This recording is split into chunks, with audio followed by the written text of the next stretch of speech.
Hi, I'm Kevin, And I'm Amanda. and we are serving up All that jam.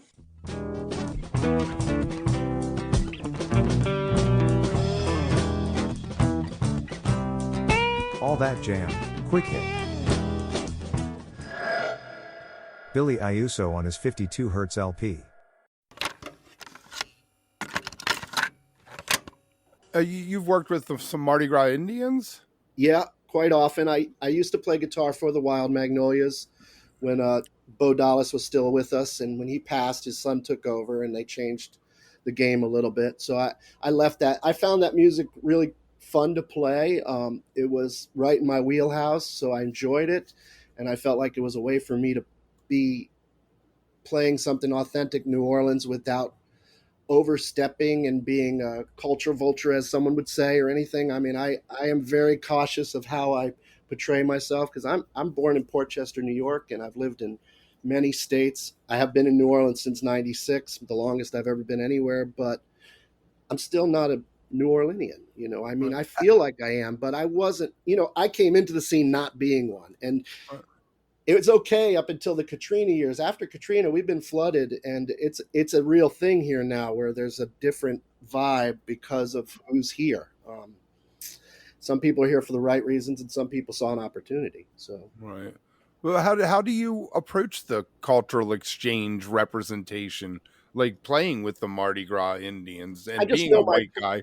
yeah, I know my place. I mean, I'm just playing guitar. I'm just playing guitar in the band. I never tried to. I was like the musical director too for a while, but I never tried.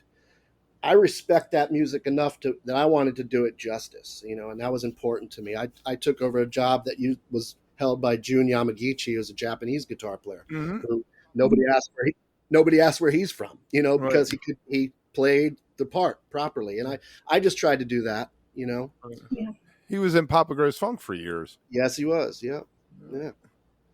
We talked about the band that you play with live. Are they the same band that's on this 52 Hertz album that came out this past Yes, January? yes. It's pretty much the whole band is on that, except for there's a couple additions. I had a friend come play guitar solo, Mike Duson, and there's a percussion player on a couple songs, and then some horn players on some songs. But basically, the core band is on every track. Yeah. It's awesome. And was that a COVID era Yes. recording, right? Yes. Okay. I know it was released early this year. Well, it took me almost 2 years because I didn't really plan on making a record. I just started Mhm. it, and then we did it in my house. I hired an engineer, David Farrell, who's well known here, to come over, and brought some of his gear and tie it into my gear, and we recorded it in my house over about a week's time, and used all the instruments that I have in my house. It was very personal, and then, of course, because I was doing it with no budget, like in my house, I just took my time. So a year went by before I even finished it, which, looking back, I'm glad that happened because I was able to add some things that I probably wouldn't have done if I was paying for studio time. So I'm real proud of it. I think the record stands up to any record recorded in a high class studio. I mean, I just brought the right people in, and we made it work, and I'm proud of it. But it was definitely inspired by my streaming, discovering old songs of my own that I had and hadn't recorded, and just that interaction with the loneliness and the fans. Like, that's why I chose the name 52 Hertz. It's a story about a whale who sings in the ocean that nobody can hear him. And sometimes as a musician, you're singing your songs and you don't know who's really hearing them. So that's kind of where it all came from. And I'm not really a concept album guy, but it just kind of turned out that way. There are songs on there I wrote when I was 17 years old, and there's songs I wrote 2 years ago. So it spreads my whole career. So it's kind of personal in that fact.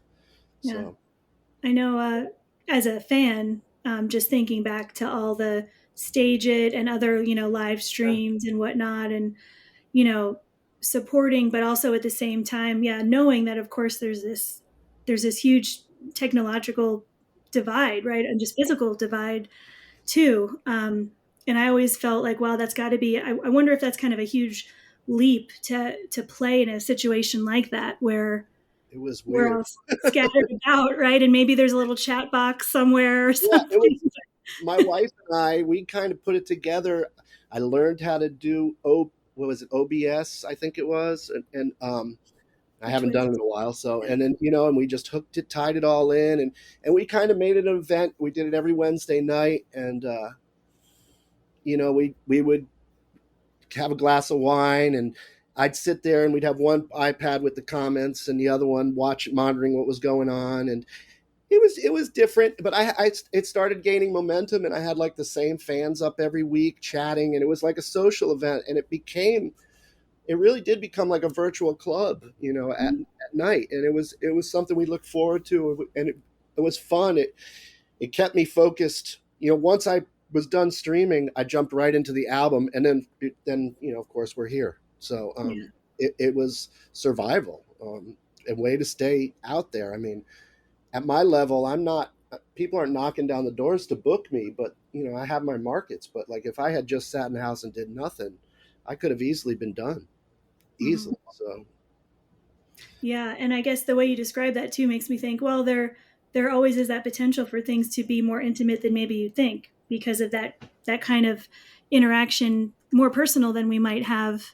I'm taking private parties all the time now, just because it's more personal, and that's something back 10 years ago I'd been like, no, I don't play private parties, or something. I play clubs or whatever. So it kind of opened the door for me to be more personal in that aspect. And I go out to California in August, and I play 2 public shows and 3 private shows, and they're so much fun. The people there, they sell tickets prior, they bring their own beer, they sit in the yard. I mean, it's a pretty cool environment. I've really enjoyed it. I know in the past year, Trey, Bob Weir, and John Mayer have all done private parties.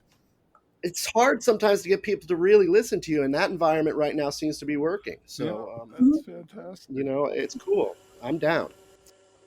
If you are enjoying All That Jam, please like and subscribe to our social media channels at All That Jam Pod on Twitter, Instagram, and Facebook, or visit our website, allthatjampod.com. Make sure to sign up for our email list and tune in every week for new episodes.